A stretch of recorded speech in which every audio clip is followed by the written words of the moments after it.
예, 반갑습니다. 2025년 한국불교연구원 원유학당 1차가 현대물리학으로 보는 불교, 양자역학과 상대성 이론으로 보는 연기와 모아의 진공유효라는 제목으로 4번의 양영진 교수님을 모시고 4번의 강의가 모두 끝났습니다. 너무너무 감동적이고 신실한 불자로서 물리학을 연구하시는 분의 이렇게 진솔한 태도와 그 다음에 치열한 어떤 문제의식 그리고 깊이 있는 불교와 물리학 간의 관계에 대한 설명을 들을 수 있었습니다. 조금 아쉬워서요. 마지막으로 양 교수님 모시고 그동안 못했던 얘기를 조금 더 진행해 보고자 해서 이번 대담 자리를 마련을 했습니다. 구체적인 불교와 물리학, 과학 간의 어떤 공통점, 다른 점 이런 이제 문제도 좋지만요. 불교가 현대 과학을 어떻게 바라보고 이해하고 받아들여야 할까 하는 그런 문제를 좀 큰 문제를 중심으로 해서 대담을 진행하려고 준비를 해봤습니다. 너무 무겁지 않게 진행을 해야 되는데 양영진 교수님께서 무거운 질문에 대해서 가볍게 대답을 해주시기로 아까 말씀을 해주셔서 제가 조금 한숨 놓고 진행을 하도록 하겠습니다. 제일 먼저 아마 많은 분들이 질문을 하셨을 텐데 유튜브에 많은 동영상 강의가 있는데요. 양영진 교수님이 이런 말씀을 하시는 동영상은 제가 못 본 것 같아가지고 한번 질문을 준비를 해봤습니다. 어떻게 물리학을 전공하려고 이렇게 생각을 하셨는지, 그리고 그 중에서 특히 양자정보통신이라고 제가 알고 있는데요. 그것을 전공한 계기가 어떻게 되었는지 그것부터 잠깐 가볍게 한번 말씀을 해주시는 걸로 시작을 해보겠습니다. 예, 알겠습니다. 물리학을 전공하기로 한 거는 제가 두 번째 강의에서 상대성 이론할 때 잠깐 책 표지를 보여드린 게 있는데 그 책을 고등학교 2학년 때 처음 읽어봤습니다. 그래서 그 당시에는 사실 과학책이 우리말로 된 좋은 책이 사실 별로 없었습니다. 그랬는데 이제 그거를 읽고 나서 고2 때 그걸 읽고 고3 때는 이제 그거 가지고 교내 잡지에다가 글도 하나 쓴 게 있고. 어떤 책 제목이 어떤 거였죠? 빛과 상대성 이론이었습니다. 빛과 상대성 이론. 콜롬비아 대학에서 교수님이 쓰셨던 것이고, 그래서 이제 물리학과를 가봤더니 그 책을 번역하신 분이 또 과에 계시더라고요. 그래서 상대성 이론이 이제 제가 그 물리학을 전공하게 된 계기가 됐습니다. 근데 이제 대학에 들어가 보니까 일반인들이 알고 있던 거하고 좀 다르게 이제 현대 물리학의 중심은 사실 상대성 이론이 아니라 양자역학이었습니다. 근데 이제 보통 물리학을 전공하지 않은 사람들이 생각하는 것과는 다르게 양자역학을 전공하는 건 그 당시에는 없었습니다. 왜냐하면 기본적으로 누구나 다 배워야 되는 그런 걸로서 양자역학만 있었고요. 그래서 이제 대학원에서는 고체 물리학, 그중에서 이제 밴드 이론을 했었는데, 유학 가서는 밴드 이론 계산하는 거, 코딩 짜는 거. 그래서 몇천 줄의 코딩을 짜면서 이제 박사학위를 받았습니다. 근데 그게 해보면 재미가 없어요, 별로. 저는 별로 재미가 없었습니다. 그래서 그리고 이제 한국에 왔는데 재미가 없다 생각하고 있었는데, 미국에서는 이제 슈퍼컴퓨터를 늘려서 그 계산을 했었는데, 한국에는 그때는 그런 컴퓨터가 없었고, 상당히 오랜 기간 동안 연구 논문을 못 내고, 학교도 쫓겨날 뻔한. 그러다가, 이거 다른 거 좀 하자. 그래서 이제, 그때 이제 새로 시작된 것 중에 하나가 양자 암호입니다. 그래서 이제 전공을 바꿨습니다. 박사학위 때 논문은 고체 물리학, 계산하는 거였고, 계산 물리학이라고 하죠. 그런 거였고, 이제 그 다음에는, 계산을 그렇게 많이 하거나 실험하는 거는 아니에요. 그래서 저는 실험을 사실 잘 못합니다. 실험기구를 잘 못 만듭니다. 그래서 그런 거가 아닌. 머리만 좀 쓰면 되는 그런 걸로 해서 이제 양자 암호와 양자 정보윤을 하게 됐습니다. 실험 물리학과 이론 물리학 뭐 이런 게 나눌 때 이론 물리학 저는 이론 물리학만 할 수 있고 실험 물리학은 전혀 재능이 없습니다. 그러면서 이제 양자 정보윤인데 이거는 이제 재밌으니까 저한테 맞는 거를 나중에 찾은 거죠. 그래서 양자 암호, 양자 정보 이론 그런 쪽을 전공하게 됐습니다. 예. 최근에 양자 정보 이론 가지고 양자 컴퓨터 뭐 이런 식으로도 많이 각광을 받고 있는 것 같은데 그쪽과도 관련이 깊으신 건가요? 약간은 관련이 있지만 크게 관련은 없습니다. 양자 계산이라고 하는 분야가 있고 양자 정보 이론이라는 분야가 있는데 양자 계산은 양자역학의 특성을 이용해서 기존의 계산과는 비교도 할 수 없을 만큼 빠른 그런 계산이 가능하다는 거고 지금 양자 컴퓨터를 개발하는 걸로 알고 있는데 제 분야하고는 조금은 다릅니다. 조금 다른 분야. 그러니까 대충 알고 있는 정도입니다. 양자 컴퓨터가 나타나면 모든 암호가 다 깨진다는 소문이 있던데 그건 사실인가요? 아마 그럴 수 있을 겁니다. 왜냐하면 컴퓨터가 있다고 하더라도 주어진 자원을 가지고 짧은 시간 안에 계산할 수 없는 그런 문제들이 있거든요. 가령 예를 들면 3 곱하기 5가 15라는 걸 쉽게 계산할 수 있는데 15가 3 곱하기 3과 5로 나눠진다는 소인수분해 나눠진다고 하는 것은 숫자가 커지면 계산하기가 굉장히 어렵거든요. 한쪽 방향으로는 쉬운 계산이 역방향으로는 계산이 어려운 거가 있는데 그런 역방향의 계산이 양자 컴퓨터가 나오면 아마 가능해진다고 생각합니다. 그러면 지금의 암호 체계가 이제 그런 거에 주로 의존하고 있는데 그것이 깨질 수가 있죠. 은행 계좌 남의 돈을 다 가져올 수 있어요. 근데 사실은 그건 지금도 이런 얘기해서 되는지 모르겠는데 지금도 가능합니다. 그렇습니다. 그래서 컴퓨터만 좋은 거가 있고 그건 그게 가능한데 안 하는 이유는 그렇게 하면 이제 기록이 남습니다. 기록이 남아서 그거 할 수 있는 사람은 한국에도 지금도 많이 있습니다. 그렇습니다.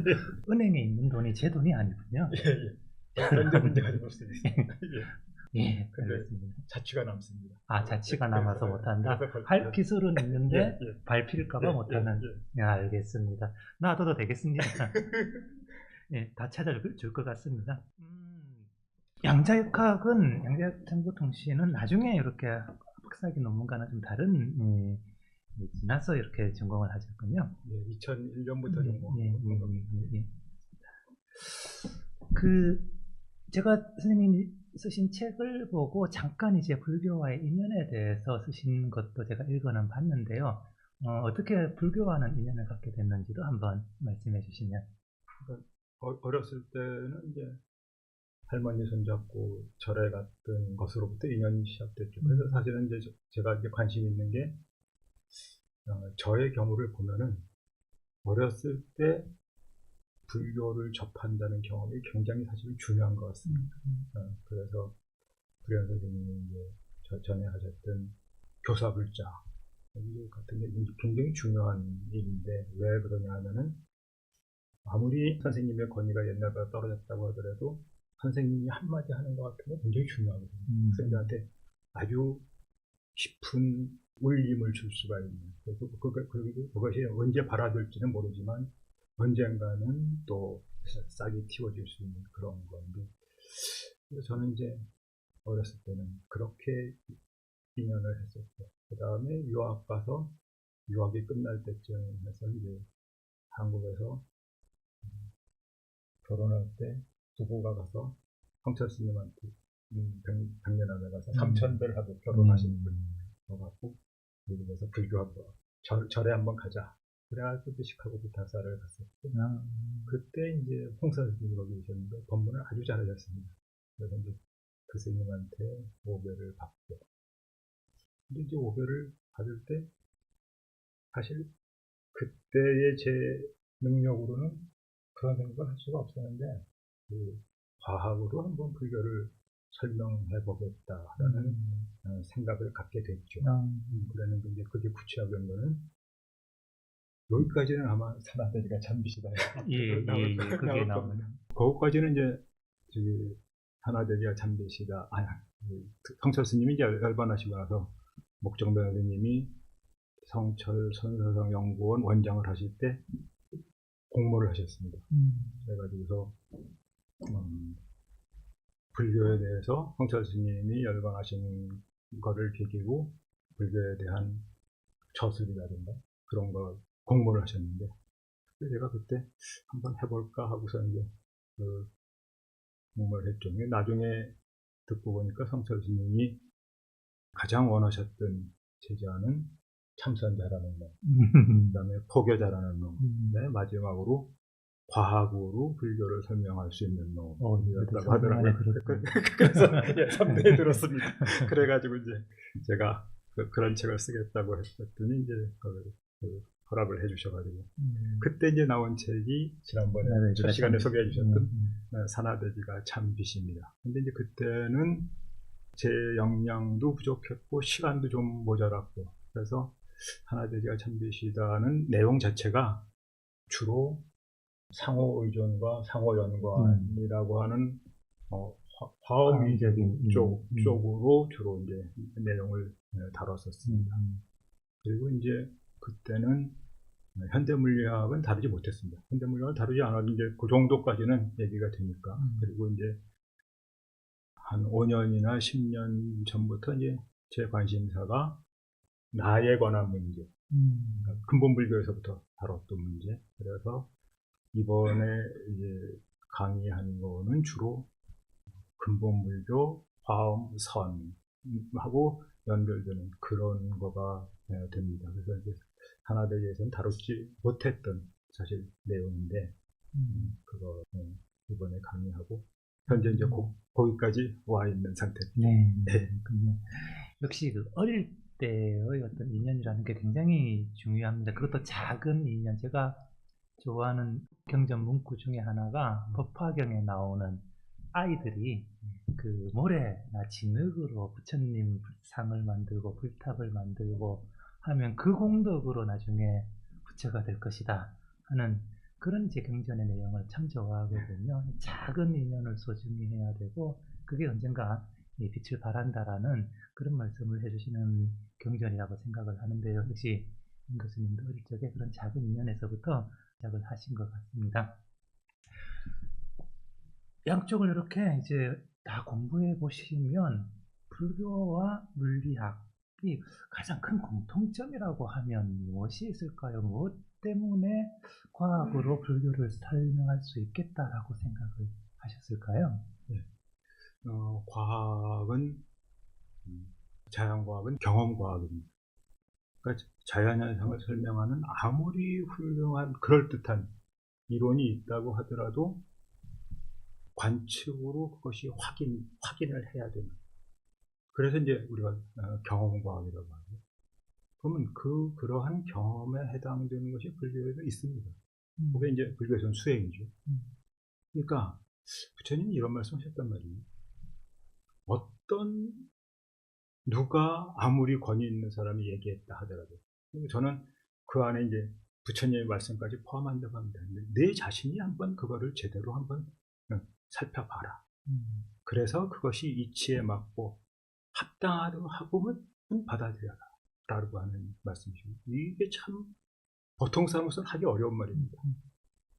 누구나가 다 먼저 하고 싶은 말은 내 말이 맞다. 내 말이 진리다 하는 건데 부처님 그러지 않으셨어요. 그게 참 좋은 얘기죠. 그러니까 어떤 권위가 내 앞에 서더라도 내가 그거를 판단해라. 내가 주인공이에요. 불교는 그게 참 매력적입니다. 내가 주인공이면 내가 확인해 봐야 됩니다. 그게 이제 지위를 찾아가는 수행의 아주 중요한 그런 방법론이라고 생각합니다. 그런데 과학도 그 비슷하죠. 그런 점에서 뭐냐 하면은 뉴턴 역학이 그렇게 잘 맞았어요. 굉장히 정말 훌륭한 이론이었습니다. 그래서 그 당시에 사람들은 뉴턴 역학이 나온 이후에 이제는 더 이상 물리학의 새로운 이론이라는 건 있을 수 없고 없어도 된다 라고 생각을 했단 말이에요.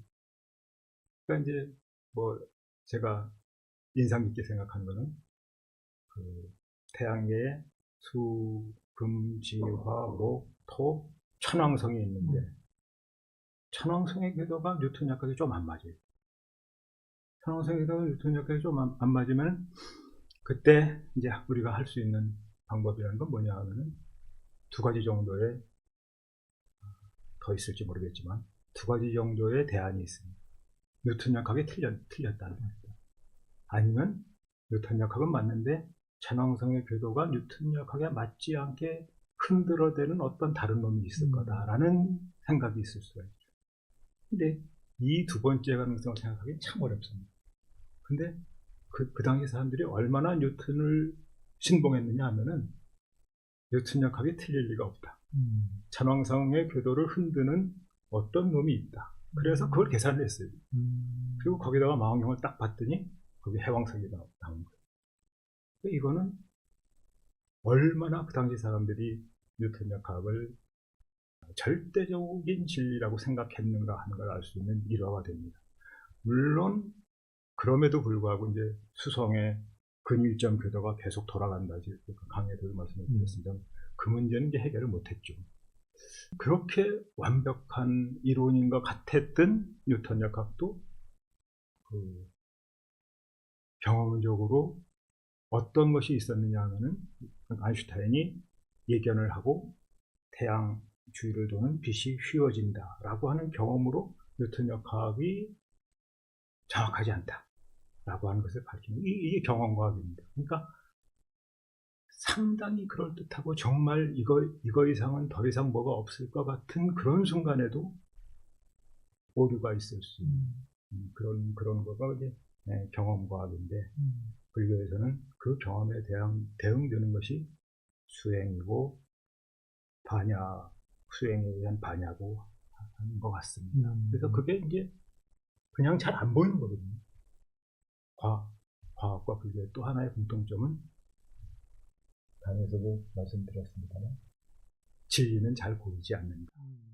그래서 그 진리, 안 보이는 진리로 다가가려면은 돌파하는 힘이 있어야 돼요. 이건 꼭 있어야 됩니다. 그 돌파하는 힘이 어디서 나오느냐 하는 거가 이제 문제가 되는데, 과학에서는 정말 철저하게 꾸준히 연구하는 거고, 아마 불교에서는 그것이 수행이 아닐까 그렇게 생각을 합니다.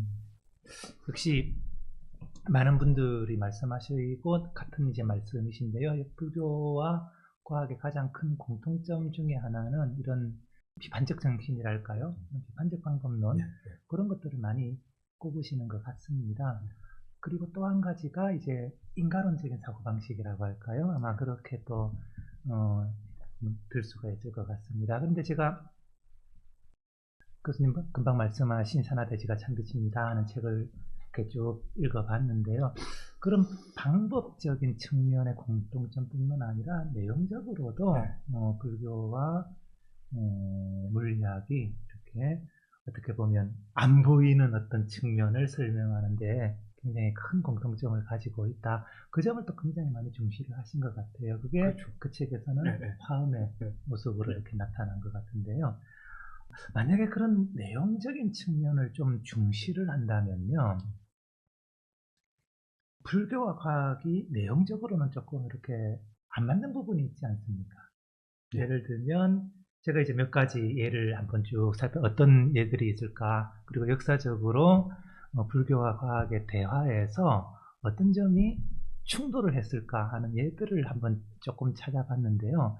예를 들면 그겁니다. 저도 강의하면서 굉장히 중시하고 재밌어하는 부분인데, 불교의 우주론이 있습니다. 수미산 세계관이라고 하는 우주론이 있지 않습니까? 전통적으로 불교는 지구는 평평했고 그러니까 우주는 평평하고 지구는 평평하고 그 가운데는 수미산이 있고 그 위에 천신들이 살고 있고 거기에 이제 중생들이 윤회한다라고 하는 이제 세계관을 그대로 가지고 있었는데요. 18세기 정도까지 불교 세계에서는 그런 세계관을 가지고 있었던 것으로 제가 알고 있습니다. 조금 빠른 곳에 예를 들면 이제 16세기 정도에 일본에 서양의 선교사들이 들어가 가지고 지구가 둥그러 뭐 이런 얘기를 전해주니까 그 당시에 이제 일본의 불교학자들이 도저히 수긍을 하지 못하고 서로 충돌하는 그런 이제 기록이 남아 있는데요. 그게 한 18세기 스리랑카나 버마, 태국 이런 불교 국가에서도 똑같이, 그리고 중국에서도 똑같이 일어난 현상이더라고요. 그런 식으로 예를 들면 뭐 내용적인 측면에서 수미산 세계관과 현대 천문학이 충돌한다든지, 혹은 뭐 고대의 세계관들은 다 그랬는데 우리의 우주가 지수화풍이라는 4대의 원소로 구성이 되어 있다. 이거 서양도 똑같죠. 이 서양의 사원소설이 인도에 전해져 가지고 인도의 사원소설이 확립했다. 그런 이제 말씀을 하시는 분들도 있습니다. 그런데 현대화학에서는 당연히 뭐 주기율표 같은 데 보면 훨씬 더 많은 원소들 이제 얘기를 하고 있죠. 그런 식으로 내용적으로 충돌하는 부분에 대해서는 어떤 식으로 우리가 현대과학을 받아들이고 불교의 어떤 이론을 해석을 해야 될지, 그 문제에 대해서도 아마 깊이 좀 생각을 해보셨을 것 같은데요. 좀 한 말씀을 부탁드리겠습니다. 별로 깊이 생각하지는 않았지만 저는 그런 문제는 좀 사실은 가볍게 생각해야 된다라고 생각을 합니다. 왜 그러냐면은 가령 반야신경에서 불구부정이라고 했는데 깨끗하고 더러운 거 없다는 거예요. 그거는 본질적인 측면에서 얘기한 겁니다. 그렇다고 해서 깨끗하고 더러운 것이 없다라고 하는 것을 반야신경이 가르쳤다고 해서 시궁창물을 마셔도 되느냐? 그건 아니거든요. 그러니까 불교에서 말씀하시는 거하고 우리의 세계가 반드시 뭐 똑같이 가야 된다, 그런 건 아니고, 그 불구부정이지만 정갈한 음식을 먹고, 제가 상대성 이론할 때도 원래 이 공간에는 동서남북 상하, 허공이 상하가 없다, 그런 말씀을 드렸던 적이 있습니다. 신신명에서도. 그래서 과거, 현재, 미래가 없다. 과거, 현재가 미래가 없어도 어제의 일이 있고 그제의 일이 있고 내일의 일이 있고 모레의 일이 있다는 거예요. 그러니까 우리가 사는 세계가 진성, 참된 성품의 그 세계하고 그대로 항상 같은 거냐? 그런 건 또 아니거든요. 그러니까 그게 이제 마지막 강에서 제가 말씀을 드렸더니, 진성이라고 하는 것은 자성 자체가 청정한 겁니다. 아무것도 묻지 않은 그런 상태인데, 그것이 연애에 의해서 만들어지면서 모든 것이 다 이루어지는 게 또 우리의 세계거든요. 그러니까 연애에 의해서 이루어지는 우리의 세계에서 우리가 하는 행동하고 원래 진실한 성품의 그 세계는 사실은 거기에는 다릅니다. 그게 이제 윤회가 있느냐 없느냐 하는 문제하고도 그대로 연결이 되거든요. 왜 우리가 부처님 당시부터 윤회라는 걸 생각할 수밖에 없었느냐 하면, 어떤 사람은 지금 이 세상에 와서 정말 열심히 잘 살고 착하게 사는데 고통을 받고 살아가는 사람이 있어요. 어떤 사람은 별거 안 했는데 그냥 편안하게 잘 사는 사람이 있고. 그러니까 뭔가 전생의 복이 지금의 생으로 연결된다고 하는 생각을 자연히 할 수밖에 없죠. 근데 그거는 우리가 보는 이 세계입니다. 그러나 그게 윤회의 세계입니다. 그런데 그 윤회라고 해서, 윤회라는 것은 어느 점에서 한 번에 다 무너지느냐 하면은, 부처님의 이 삼법인을 말씀하시는데, 삼법인은 세 가지 진리의 도장과 같은 겁니다. 그래서 그 도장이 딱 찍혀져야지 부처님이 말씀하신 진리예요. 그거에 어긋나면 진리가 아닙니다. 그래서 그 삼법인의 첫 번째가 뭐냐면 무아예요. 모든 것이 다 무아다. 그러니까 여기서 무아하면은 윤회가 있을 수가 없거든요. 무아인데 어떻게 그 업을 받는 자가 지속될 수 있느냐라는 문제가 생긴다. 그러니까 이게 사실은 어디서나 좀 똑같은 문제라고 저는 생각을 합니다. 여기에 분명히 이 색깔이 보여요. 이거는 윤회의 세계입니다. 그러나 이 색은 본래 없어요. 그게 진성의 세계입니다. 근데 그 진성이 아주 그러니까 오상 스님의 표현을 하면 아주 깊어서 지극히 미묘해서 자신의 그 청정한 거를 그대로 고집하지 않아요. 이게 우리 세계의 뭡니까? 놀라운 정말 기적 같은 일이죠. 우리 세계는 그런 기적이 그냥 끊임없이 재현되는 그런 세계입니다. 진성이 아주 깊어서 지극히 미묘해가지고서 자신의 본성을 그대로 두지 않고 벌수자서 연에 따라서 모든 것이 다 이루어지는, 그 연에 따라서 이루어지기 때문에 진성은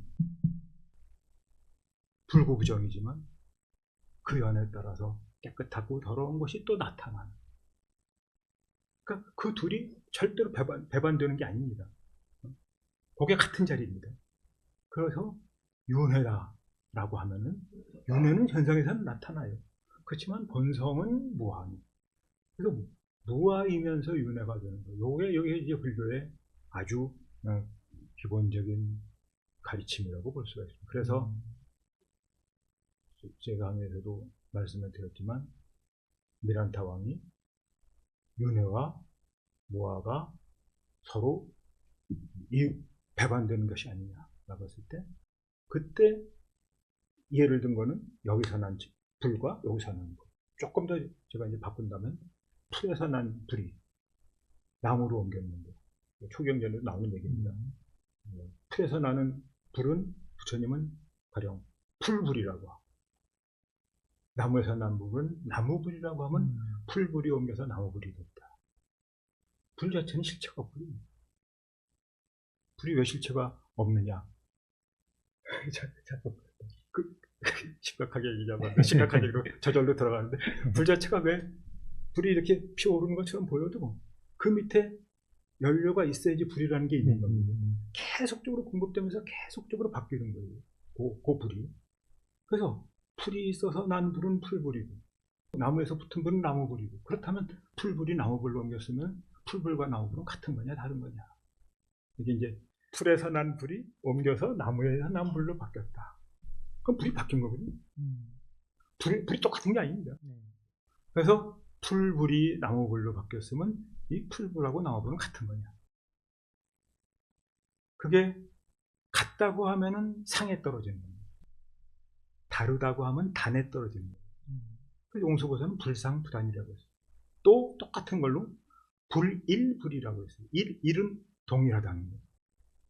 이 둘은 동일한 것도 아니고 불이 서로 다를 일자 써서 다른 것도 아니다. 그러니까 풀불이 나무불이 된다면 그 풀불과 나무불은 동일한 것도 아니고 다른 것도 아니고 상도 아니고 단도 아니고. 그럼 뭐가 남죠?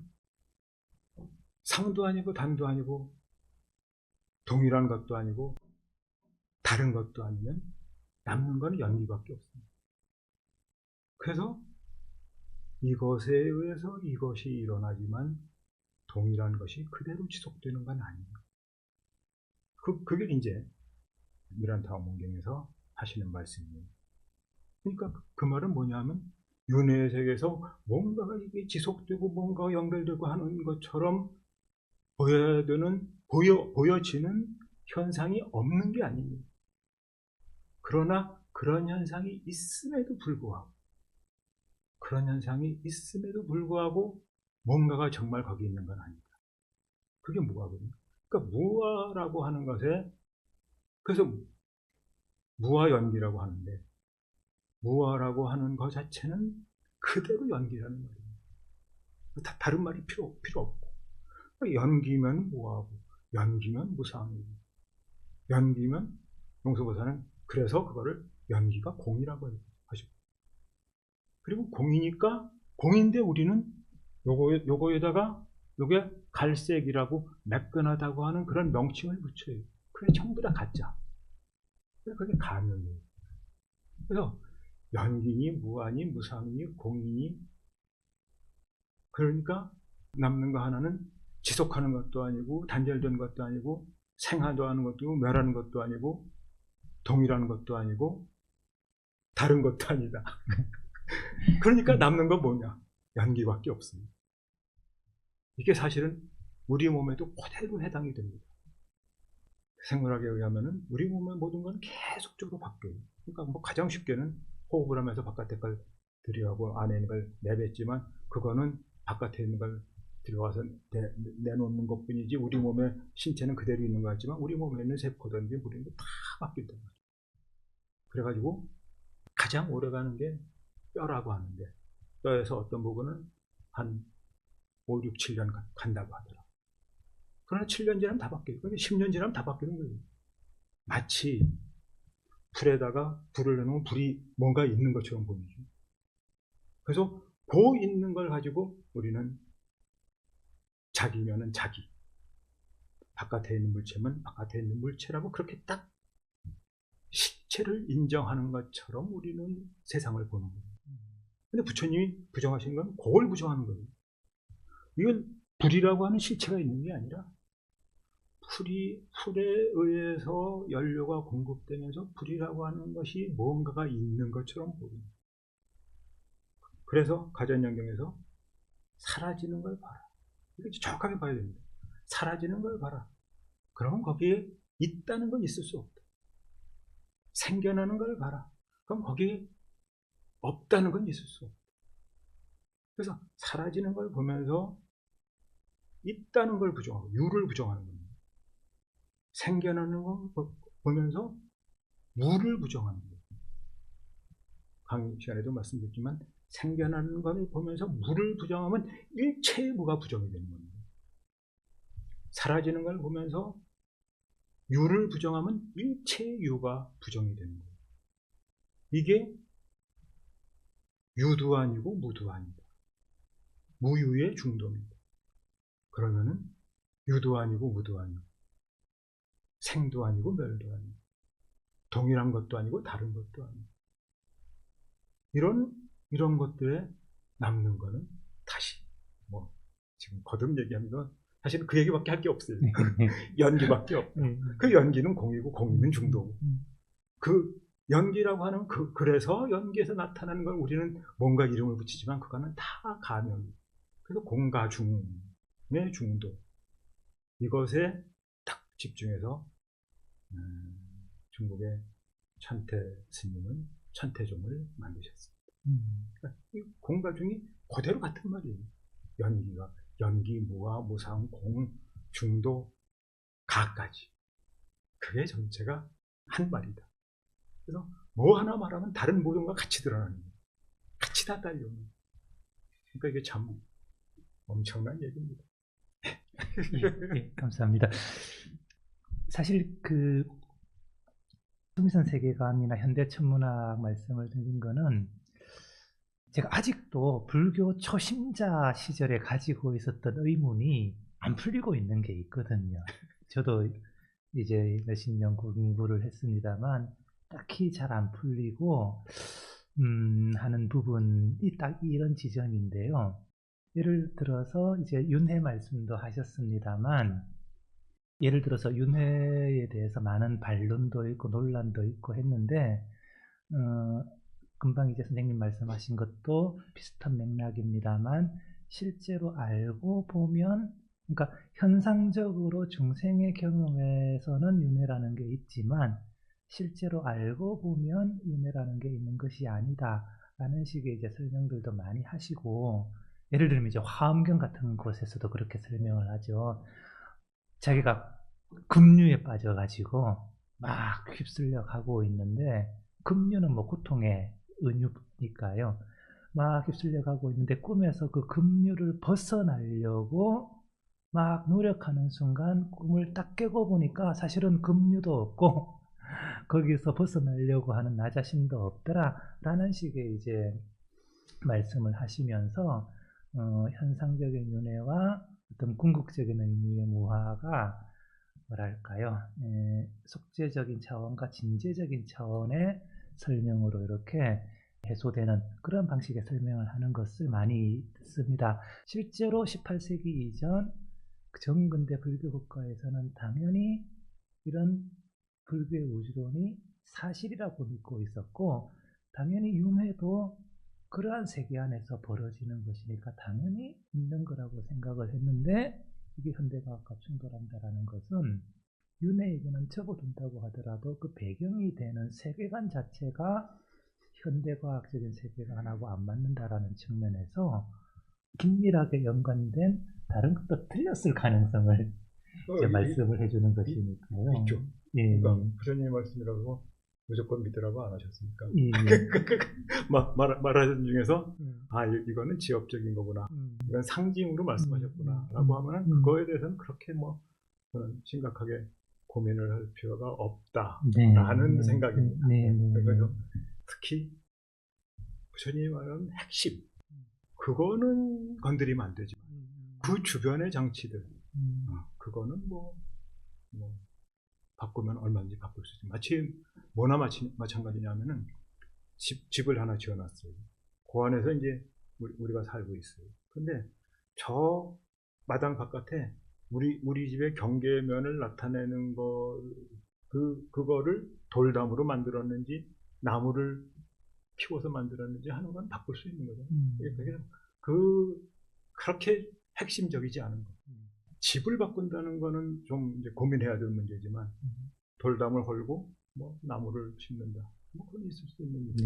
그러니까 그 당시에 상황에서는 현대 천문학의 그런 내용을 알 수도 없었을 테니까 수미산으로 세계를 표현했다. 그냥 그건 상징이다. 그러니까 그리고 그게 수미산이 됐건 바닷속의 용궁이 됐건 부처님이 말씀하는 진불교의 핵심하고는 사실상 별 상관이 없는 얘기다. 그러면 그거에 대해서는 저는 뭐 그렇게 신경 쓰지 않는다. 그리고 부처님도 자신이 한 말이라도 다 믿지 말라고 하셨습니다. 저는 마음 편하게 그거 보고 있습니다. 부처님께서 그러라고 하셨으니까. 그게 사실 이제 같은 문제인데요. 예를 들어서 이제 계율 같은 경우에도 일반하시면서 뭐 소소한 개쯤이야 뭐 폐기해도 괜찮다 사실 하는 그런 말씀과도 맥락이 통하고 하는 건데, 결국 이제 버려야 할 것들이 예를 들면 그냥 방편으로 그 당시에 사람들이 다 믿고 있는, 예를 들어서 그 당시에 순미산 세계관이라고 하면 모든 인도인들이 다 믿고 있는 세계관을 불교적으로 각색해서 한 거니까 그런 것들을 믿고 있는 사람에게 불교적인 진리를 전해주기 위해서 임시로 이렇게 가지고 와서 그 사람들의 수준에 맞춰서 설명한 것이다. 뭐 이런 식으로 이제 설명하는 것도 역시 타당한 그런 방법인 것 같고요. 불교가 아닌 것들을 불교 안으로 이렇게 가져오는 데서 아주 중요하게 적용했던 방법 중에 하나인 것 같습니다. 다음 질문하고도 연관이 되는 건데요.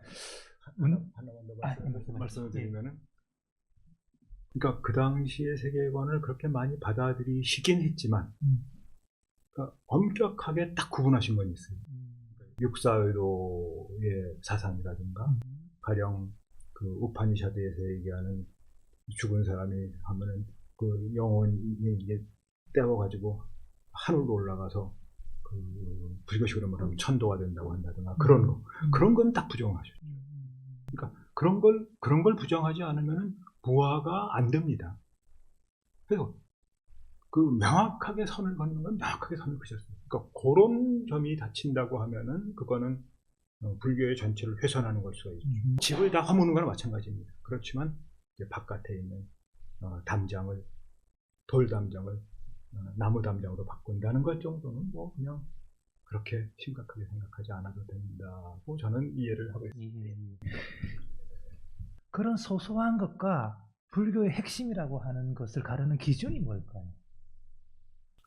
굉장히 재밌는 말씀이신데, 제가 말씀했던 연기, 공, 중도, 무아, 무상, 그런 것들은 왜냐하면 서로 다 연결되어 있어서 어느 하나가 부정이 되면 다른 것들 다 무너집니다.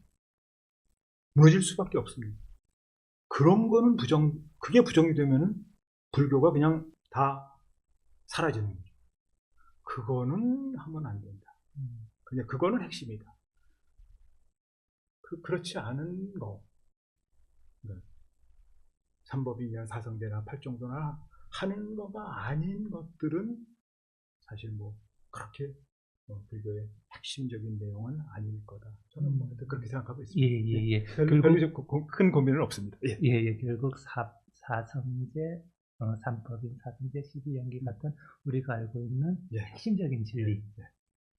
특히 이제 현대 자연과학적인 이 사실, 객관적으로 뭐 인정된 사실과 충돌할 때는 버려도 되는 게 아닌가 하는 정도의 말씀이신 것 같습니다. 조금 심각한 얘기로 지난 첫 번째 섹션이 마무리가 되었는데요. 조금 가벼운 질문이라고 생각해서 준비를 해봤는데 이것도 약간 심각하게 빠져들지 모르겠습니다. 그러니까 과학과 불교를 이렇게 이제 대화를 한다든가 양립 가능하다든가 하는 그런 식의 이제 논의를 할 때 많은 분들이 특히 이제 불교 쪽에서 과학에 대해서 이렇게 말씀하시는 분들이 불교가 어떤 식으로든지 불교가 과학이 발견한 것이 이미 옛날에 불교가 다 발견했던 거를 설명하는 데 불과하다 라는 식으로 이제 생각하거나 아니면 불교의 진리를 증명한다는 식으로 이렇게 또 설명하시는 분들이 계셔요. 대표적으로 뭐 지난 쉬는 시간에도 잠깐 나왔습니다만 윤회 같은 경우에도 뭐 자연과학적으로 증명할 수 있다라든지 그런 식의 이제 설명의 방식인데요. 불교의 진리가 반드시 자연과학, 현대 자연과학의 선행에서 발견하였다든가 혹은 뭐 과학적 사실과 이렇게 양립 가능하다라고, 그러니까 뭐랄까요? 이거는 뭔가 권위를 자연과학에서 좀 빌려오려고 하는, 오히려 불교적인 어떤 뭐랄까요? 사유에 대한 어떤 결핍이거나 약간의 자신감 부족 이런 것일 수도 있다라는 생각이 들거든요. 그게 아니라 불교가 나름대로 독자적인 진리를 가지고 있고 자연과학으로부터 빌려와 가지고 불교적 진리를 어떤 입증하려고 하는 그런 식의 태도가 아니라 그야말로 대등한 관계에서 불교와 자연과학이 담론하고 소통할 수 있는 그런 자세가 필요할 것 같은데요. 어떤 식으로 하면 그런 태도가 가능할지 그런 거에 대해서 혹시 많은 고민이 있어야 될 것 같은데 선생님은 어떻게 생각하시는지.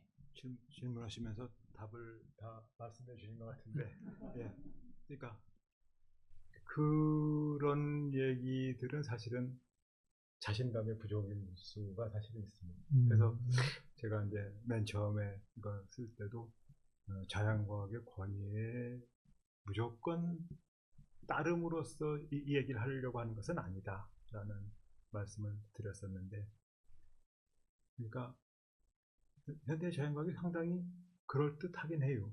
그렇지만 이게 꼭 절대적인 진리인 건 아니다. 제 입장은 뭐냐 하면은 부처님은 양자역학도 모르셨고 상대성 이론도 모르셨고 그러면서도 양자역학이나 상대성 이론에 가서야 겨우 알아낼 수 있는 그런 어떤 사실들을 말씀을 하셨단 말이에요, 분명히. 그래서 그런 점들이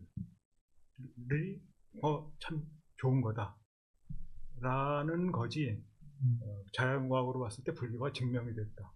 자연과학이 불교 증명하려고 있는 것도 아니고 불교가 자연과학에 의해서 겨우 증명될 그런 존재도 아니고, 그러니까 자연과학으로 봐도 세상을 제대로 보면은 불교에서 부처님이 말씀하신 거가 맞다라는 그 정도에서 딱 멈추는 그런 절제가 저는 필요하다고 봅니다. 그래서 독립적으로 불교는 불교 나름의 뭐가 있고 자연과학은 자연과학 나름의 뭐가 있고, 그런데 그 둘이 서로 배반되지는 않는다. 그것이 서로 배반되지 않는 지점까지 가려면 상당히 물론 깊이 가야 됩니다. 근데 아주 초보적인 단계에서는 뭐 서로 다른 것도 많이 있을 거고, 핵심적으로 부분을 갔을 때 나에게 나타나는 것이 뭐냐라고 하는 지점에서, 그리고 세계가 얼마나 서로 연관성과 의존성을 가지면서 세계가 성립하느냐 하는 그런 정도에까지 그랬을 때 둘은 같은 얘기를 하고 있는 거구나라는 거를 느낄 수 있다고 저는 생각합니다. 그러니까 뭐나 마찬가지로 제가 비유하는 거는 산이 있을 때 산을 걸어서 올라가는 방법이 있습니다. 그런데 또 헬기를 타고 산의 정상을 그냥 올라가는 방법도 있습니다. 그래서 부처님이 하셨던 거는 헬기를 타고 산의 정상에 올라간 거예요. 그때 봤던 모습하고 걸어서 땀을 흘리면서 적어도 300~400년 동안 근대과학이 성립하고 나서 올라갔던 그 지점의 모습하고가 같은 데가 참 많구나 라고 하는 거. 같은 데가 다 많다고 해서 다릅니다. 사실 올라가면서 공부하고 올라가면서 하나하나 나뭇잎도 보고 이것도 보고 한 거 하고 명상을 통해서 산 꼭대기에 그냥 단박에 올라간 거하고 그 본 과정 같은 게 다르죠.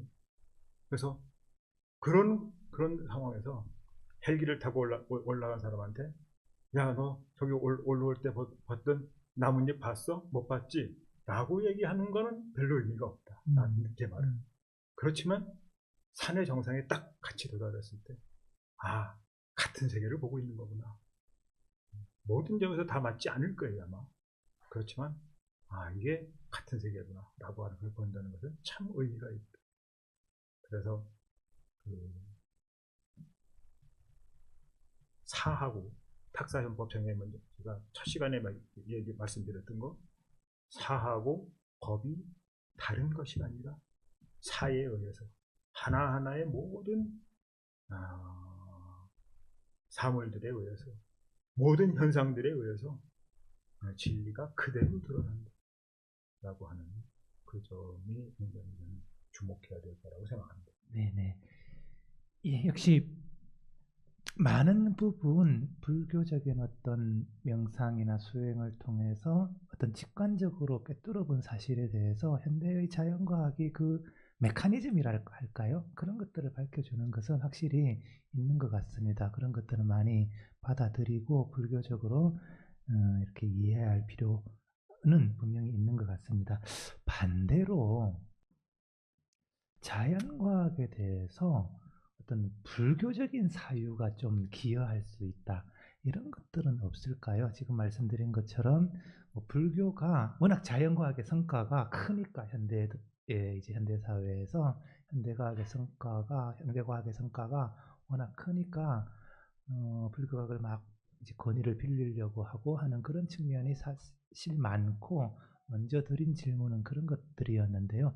반대로 그런 이미 다른 방법을 통해서 어떤 현상세계나 우리 마음의 어떤 진리를 꿰뚫어 본 입장에서 그런 어떤 사유가 자연과학에 좀 기여를 할 수 있거나 예를 들면 현대 자연과학의 어떤 문제에 대해서 돌파구를 좀 만들 수 있거나 하는 그런 측면들은 없을지, 혹은 그럴 가능성이 있는 불교의 어떤 분야가 없을지, 그런 거에 대해서 한번 여쭤보고 싶습니다. 이 질문을 만약 저한테 10년 전에 하셨으면 그런 게 있겠습니까? 라고 답을 했을 것 같습니다. 근데 이제 요새는 제가 강의에서 했던 거, 가령 양자역학의 이중성의 문제, 이게 물리학자들이 제대로 이해 못합니다. 이해할 수가 없어요. 왜 그러냐면은 제가 강의에서는 양자는 입자도 아니고 파동도 아니다 라는 말을 했는데 이게 무합니다. 그러니까 입자라고 하는 것도 내가 붙인 이름이고 파동이라고 하는 것도 내가 붙인 이름입니다. 양자는 원래 입자도 파동도 아니다. 무하다. 진성을 얘기하는 겁니다. 그냥 청정한 걸 얘기하는 겁니다. 근데 이거를 물리학자들이 어떻게 이해를 합니까? 그래서 불교를 좀 가르쳐 주면은 이해하는 데 도움이 될 거다라는 생각을 분명히 저는 합니다. 그러니까 그래서 부분은 제가 그 국제학술지에 아마 쓰려고 하고 있습니다. 불교 철학 쪽에 쓰려고 하고 있는데, 그래서 이중성에서 양자를 입자도 아니고 파동도 아니라고 하는 것은 우리가 알고 있는, 그러니까 12연계에서 명색입니다. 이름과 형색을 붙이는 거예요. 대상에 대해서. 우리가 보고 우리가 본 것에 의해서 대상에 대해서 색을 붙이는 거거든요. 그런데 그 이름과 형색을 붙이는 거거든요. 대상은 그 이름과 형색인 적이 없습니다. 본래는. 다만 연기에 의해서 어떤 상황에서는 파동으로 나타나고 어떤 상황에서는 입자처럼 보여서 우리는 파동처럼 나타날 때 파동이라고 하고 입자처럼 나타날 때 입자라고 해요. 요게 과학에서는 그 전에는 없었던 새로운 경험입니다. 어떻게 동일한 빛이 어떤 때 입자처럼 행동하고 어떤 때 파동처럼 행동하는가. 여기서 입자처럼 활동할 때 파동을 부정하고 파동처럼 행동할 때 입자를 부정하고, 그럼 입자와 지금 똑같은 얘기 제가 반복하는 겁니다. 아까부터 입자처럼 행동할 때 파동을 부정하고 그래서 파동이 없어지고, 파동처럼 행동할 때 입자를 부정해서 입자가 없어지고, 그럼 입자와 파동이 다 사라진단 말이에요. 그래서 입자와 파동이 다 사라지기 때문에 양자는 입자도 아니고 파동도 아니다. 이게 불교에서는 명확한 거거든요. 무명한 행하고 행연식하고 그 식의 장난에 의해서 명색이 만들어지는 거란 말이에요. 그 명색에 의해서 우리가 세상을 만들어내는 거예요. 그런데 이게 과학에서 그걸 어떻게 이해하겠냐. 그러니까 그냥 이렇구나, 이중성이다 하고 그냥 넘어가는 거예요. 그냥 얼버무려 놓고 넘어가는 거예요. 과학은 그냥 그렇게 진행이 됩니다. 그렇지만 불교를 물리학자들한테 가르쳐주면 그게 그런 거구나라고 알 수 있겠죠. 불교가 과학한데도 도움을 주는 거가 정말 있다. 그게 바로 우리가 세상에 대한 실체적인 생각을 하고 거기에다가 그 나타나는 현상으로부터 그 실체성을 부여하는 이름과 형색을 부여한다. 이것이 우리 사고의 잘못이거든요. 이거는 과학에도 분명 도움이 될 것이다. 왜냐하면 양자역학을 박사학위를 받고 수십 년을 가르쳐도 이거 몰라요. 근데 불교는 그게 명확하잖아요. 이게 다 문명이구나. 문명에서부터 나온 거구나. 이게 그냥 확실히 부처님이 확실하게 가르쳐 주셨습니다. 그래서 그런 점에서 현대 물리학은 고전 물리학과는 다르게 관측하는 대상의 실체성을 부정합니다. 그러니까 전에도 말씀드렸지만 이 긴 게 이 짧은 안에 들어간단 말이에요. 상대성 이론에. 이게 길다는 실체성이 있으면 짧은 거 안에 들어갈 수가 없거든요. 다만 나한테 나타나는 현상만 얘기하는 거예요. 상대성 이론, 양자역학도. 그래서 그런 걸 보면은 우리가 대상에 대해서 나도 모르게 부여했던 이름과 형색, 그거를 불교에서는 무명 때문에 그럴 거거든요, 결국은. 그런데 양자역학에서 그런 얘기가 만약에 제대로 전달될 수 있다. 공부 안 하면 그게 전달이 잘 안 되겠죠, 물론. 전달될 수 있다면 그래서 그런 거구나, 별거 아니구나 라고 탁 알아차릴 수 있을 것 같습니다. 예, 역시 그 불교 사상, 특히 대승불교 사상이 가지고 있는 그 무실체적인 사유 방식 자체가 어떤 자연과학의 지금 와서 이제 실체적인 사유 방식으로는 설명이 안 되는 모순이라고 생각되는 그런 측면들을 이해할 수 있는데 도움이 된다 하는 그런 말씀이신 것 같습니다. 딱 제가 다음에 질문하려고 했던 거랑 연관이 되는데요. 자연과학이 혹은 인류 문명 전체가 사실 그런 실체적인 사유가 아니었으면 어떻게 발전했을까 하는 약간 조금 더 추상적이고 근본적인 문제인데요. 예를 들어서 전부 다 원래부터 무자성이고 실체가 없고 무하고 그러면 우리가 사실 예를 들어서 선생님 책 중에 고래 얘기가 있는데요. 고래가 물고기로 분류를 했다가 나중에 보니까 포유류고, 포유류 중에서도 돼지보다는 소에 가깝고, 뭐 이런 얘기들을 이제 막 하시면서, 이게 이제 물고기라는 어떤 실체적 사유, 혹은 뭐 포유 안에서도 소라는 실체, 돼지라는 실체, 여기에 이제 자꾸 깨어져 나가는 그런 이제 과정들을 설명을 해 주셨는데요. 사실 그런 깨어져 나가는 과정 자체가 과학의 발전에서 가장 큰 원동력이 될 수 있을 텐데요.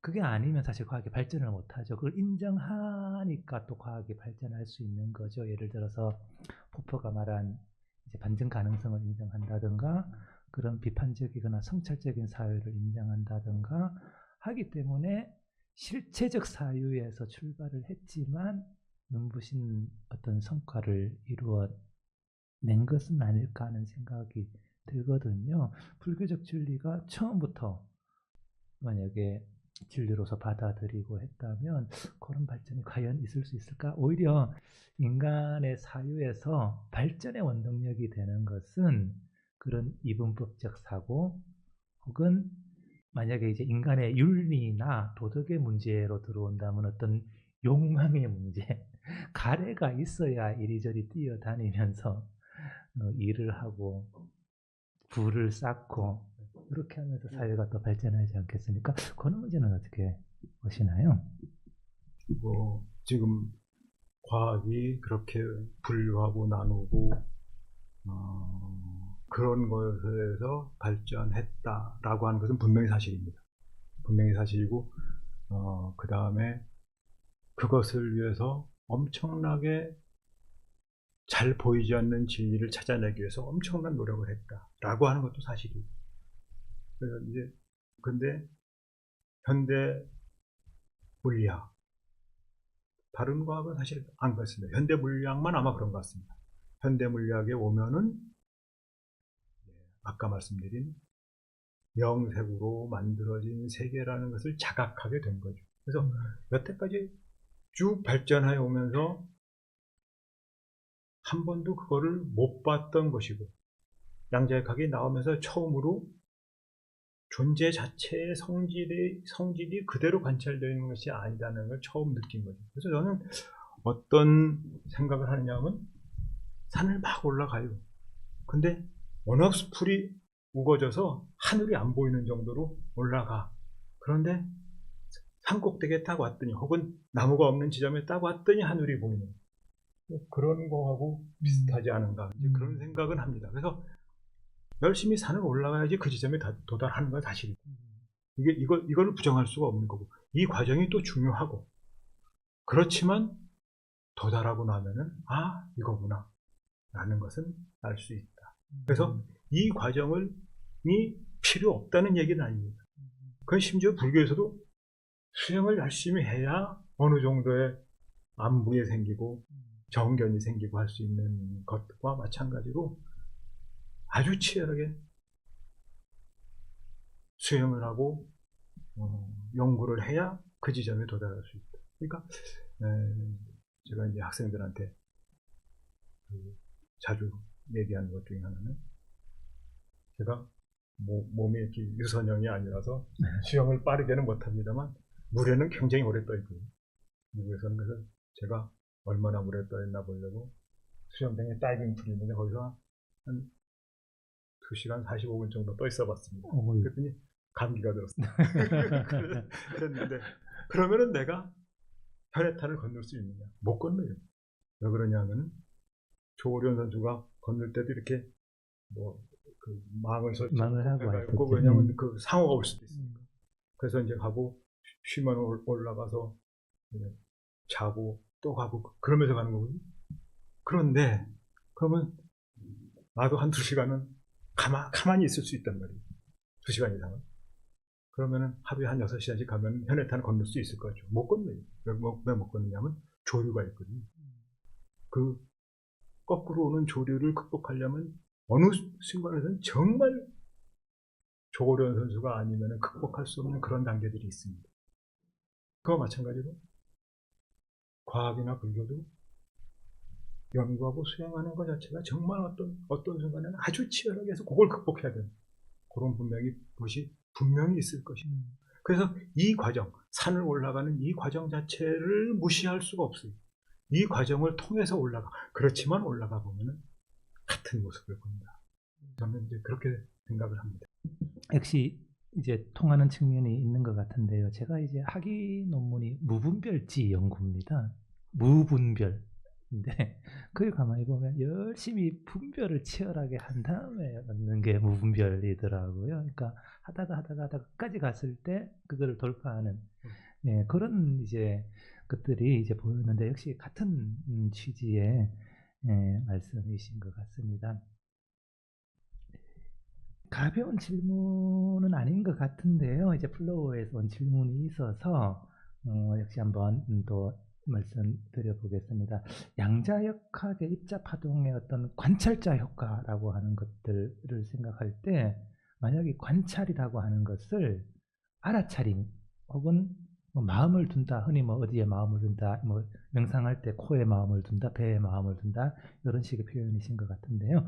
그런 것과 관련해서 윗바사나 명상과 관련해서 양자역학에서 말하는 관측을 좀 그와 유사하게 생각할 수 있을까요? 하는 질문이십니다. 그러니까 이 양자역학에서의 관측은 처음으로 주관이 객관에 개입을 하면서 객관적인 현상이 드러나는 것을 이야기합니다. 그런 점에서 윗바사나 명상에서 이게 나오면은 이거고 저게 나오면 저거고 그냥 그거를 그대로 봐주는 거. 그대로 봐준다는 의미에서는 파동이 나오면 파동이고 파동으로 보이면 파동이고 입자로 보이면 입자라고 하는 거하고 같겠죠. 그래서 그냥 나오는 거를 그거 자체로 본다 라고 하는 건데, 그러니까 나에게 이렇게 드러나면은 그거고 저렇게 드러나면 저거고 해서 그거 자체를 그대로 관찰자의 입장에서 그대로 보는 거 라고 하는 것이 이제 윗바사나에서 그 수행하는 방식이라고 그렇게 생각을 합니다. 그런데 여기서 이제 그 관찰되는 것을 그대로 본다. 나라는 것을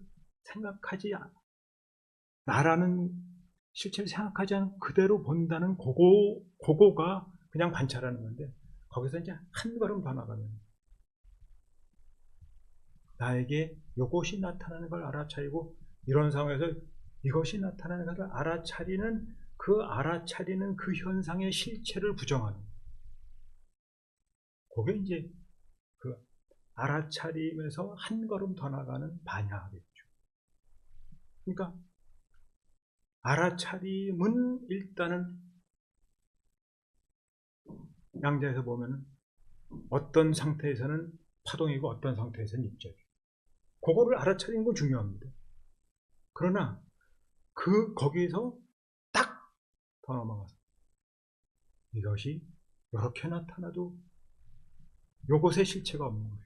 저렇게 나타나도 저것의 실체가 없는 거다라고 하는 것을 봤을 때, 그러니까 반야심경에서는 관자재보살이 깊은 반야 및 바라밀다를 행할 때 온이 개공한 것을 봤다. 그래서 여러 가지가 다 나와요. 여러 가지가 다 나오는데 반야의 힘이 거기서 탁 들어가서 뭐를 보는 거냐? 온이 개공한다는 것을 본다는 것이 불교의 궁극적인 불교의 수행의 한 방법입니다. 정말. 그래서 이게 검은색이잖아요. 이게 갈색이잖아요. 갈색이라기 나타나면 갈색이 나타나는 대로, 검은색이 나타나면 검은색이 나타나는 대로 보는 데서, 알아차린 데서 그치는 게 아니라 갈색이 나타나는 바로 그 지점에서 이건 갈색이 아니다 라고 하는 거, 이게 중요한 지점입니다. 그러니까 색이 없다는 게 아니에요. 여기 갈색이 있어요. 책상이 갈색이란 말이에요. 갈색이 나타나는 지점에서 색이 나타나는 그 지점에서 그 지점이 무색이다. 그게 반야다. 그래서 그것까지도 알아차리려고 할 수 있을지는 모르겠지만 단순히 경험하는 거, 나에게 정말 그냥 그대로 바라보는 거에서 딱 한 걸음 더 넘어가는, 거기가 반야신경이 얘기하는 오온이 개봉하는 것. 색이 공이라는 것을 딱 아는 것, 그거라고 생각합니다. 그러면은 파동이 나타나는 것을 부정하는 게 아니에요. 파동이 나타나, 입자가 나타나는 걸 부정하는 게 아니에요. 파동이 나타날 때 입자를 부정하고, 입자가 나타날 때 파동을 부정하고, 그래서 그 모든 나타남에서 파동도 아니고 입자도 아니다. 갈색이 나타나고 빨간색이 나타나고 초록색이 나타나고 하는 것을 하나도 부정하지 않고 그 지점에서 그대로 갈색도 아니고 파란색도 아니고 보라색도 아니다. 그게 무색입니다. 그 무색이라는 그 지점에서 그냥 온갖 색이 다 드러나는, 그게 진공무용입니다. 그래서 색즉 시공의 바로 그 자리가 공즉시색이다 라고 하는 걸 얘기할 수 있을 것 같습니다. 예. 양자역학은 어렵습니다. 양자역학은 어렵습니다. 분위기를 바꿔서 간단한 질문 하나 드리겠습니다. 어떤 불교 경전 중에서 어떤 경전 혹은 논설을 가장 좋아하시나요? 혹은 그 이유가 있다면 불교 경전 중에서 어떤 경전을 좋아하시는지. 상대성 연습 맨 처음에 물리학을 그렇게 해서 하게 됐고, 그 다음에 양자정보 이론한 것도 이거 재밌을 것 같아서 했고, 근데 맨 처음에는 화엄 쪽이 좋았어요. 그래서 산하대기와 참비시다는 주로 화엄에 관한 이 얘기로 이 세상을 보려고 하는 거, 세계는 얼마나 서로 의존하고 있고 서로 연관되어 있나 하는, 그냥 좋아서 한 거예요. 그러니까 특별히 뭐 다른 거가 뭐 싫어서가 아니라 그게 좋아서. 근데 이제 공부를 하면서 보니까 산하대 참비시다에서는 별로 그런 얘기를 못했던 게, 제가 지금 오늘 얘기하는 것처럼 명색이라든가 그런 얘기 못했거든요. 왜냐하면 그때는 근본 불교를 잘 이해하지 못했어요, 제가. 그래서 이제 근본 경전들을 보면서 이런 거구나. 여기서 이렇게 말씀하셔서 화엄에서 이렇게 얘기하시는구나 라고 얘기하면서 이제 잘 또 이해하지 못했던 거가 이제 선어록 같은 거예요. 근본 불교 경전을 보면서 이거 여기 다 있는 거네. 이게 이렇게 연결되는구나. 그래서 제가 딴 거는 잘 모릅니다. 사실은 딴 거는 잘 모르고 좋아하는 것만 보면 근본 불교하고 화엄하고 선하고, 야, 이게 같은 말씀들을 하시는 거구나. 그러니까 산사들이, 제 느낌입니다. 산사들이 그러시면 기분 나빠하실지도 모르겠는데, 야, 이거 옛날에 근본 불교의 경전들을 읽고 이렇게 말씀하시는 거라구나 생각이 들 정도. 그 셋이 사실은 완전히 서로 연관. 그러니까 중국에서 화엄종은 나중에 그 선종하고 합해진단 말이에요. 절대 다른 말이 아니다. 그리고 그 모든 게 다 부처님이 말씀하셨구나 라고 하는 걸 느낍니다. 제가 아는 건 사실 조금 아는 거지만 그거밖에 없고, 그거를 왜 관심을 갖느냐? 재밌습니다. 재밌어서. 그러시군요. 공부는 재미로 하는 게 제일 좋습니다. 그 외람된 말씀이지만 외람된 얘기보다는 제 전공 PR인데요. 유식적으로도 관심을 좀 가져주시면, 기신론도 좋아하고, 그렇죠. 기신론도 좋아하죠. 유식적으로 이렇게 관심을 가져주시면 초기 경전에 대한 해석도 되고, 화엄도 가깝고, 선하고도 가깝고, 과학적 사고 방식도 가깝고 그러지 않을까 하는. 공부를 하려고 했는데, 이거는 내가 하기엔 너무 힘들구나. 그렇죠. 포기했던 예. 그런 분야예요. 예. 유식과 아비달마도 관심을 가져주시면 예. 양인진 교수님께서 말씀을 더 해주시면 저희 유식과 아비달마 전공자들도 더 늘지 않을까. 오히려 유식과 아비달마가 방법론적으로는 뭐 자연과학하고 더 양자역학이나 상대성 이론은 모르겠습니다만 다른 어떤 과학 분야하고는 방법론적으로도 좀 더 많이 근접할 수 있지 않을까 하는 말씀이셨습니다. 최근에는 제가 좀 오늘 대담을 위해서 공부를 좀 해보니까 이 자연과학과 불교를 이렇게 논의하는 담론이 계속 변해와 가지고요. 최근에는 주로 이제 신경생리학, 신경생물학하고 그러니까 뭐 뇌과학도 일종의 그쪽 부에 속하죠 하고 이제 명상하고 아비달마 유식 심리학 쪽으로 많이 하더라고요. 그래서 이제 겸사겸사 이쪽도 유행이 있다. 예, 이쪽도 유행이 있어가지고 그다음 질문이 또 하나가 있는데요. 이렇게 제가 이해하기로 혹은 제가 듣기로 현대의 자연과학은 그야말로 불교적 진리의 최고봉에 거의 근접할 정도로 존재와 세계에 대한 탐구는 굉장히 많이 알았다, 안 단계에 들어왔다, 뭐 그런 식의 이제 평가를 하더라고요. 자연과학자들이 스스로 그렇게 평가를 하는 걸 제가 언뜻 들은 적이 있습니다. 물론 뭐 더 넘어서 뭐가 있는지는 모르겠습니다만 이때까지 알아왔던 것에 비해서 현대과학이 굉장히 그야말로 비약적으로 지식의 범위를 열어가지고 굉장히 객관세계의 실상이나 이런 존재의 실상에 대해서는 많이 알았다는 평가더라고요. 근데 문제는 그런 어떤 존재와 세계의 실상을 이해하는 것하고 우리가 어떤 도덕적으로 사는 것 혹은 올바른 삶을 추구하는 것이 어떻게 연결이 될까?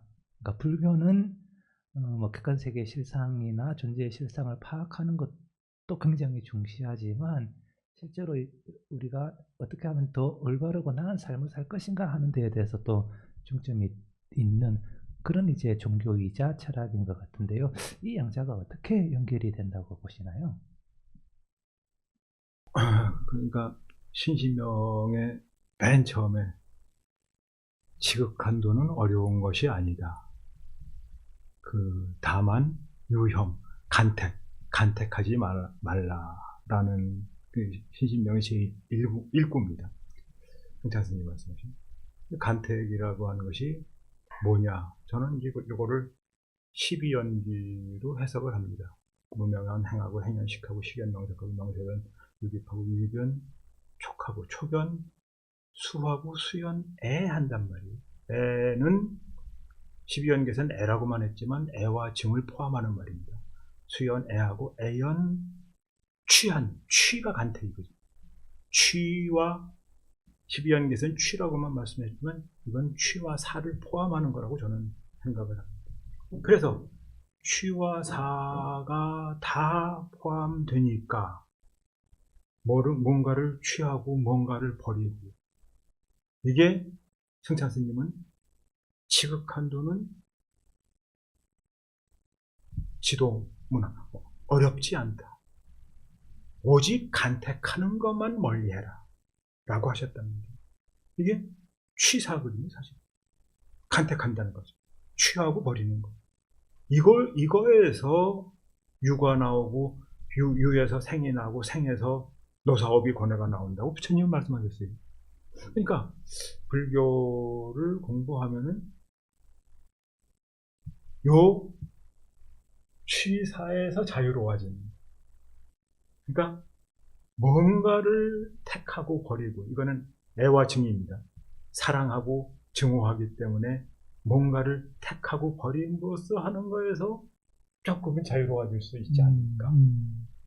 그게 지극한 길이란 말이에요. 지극한 길.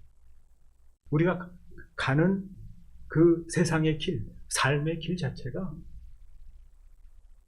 에서의 지극한 길은 어려운 게 아니에요.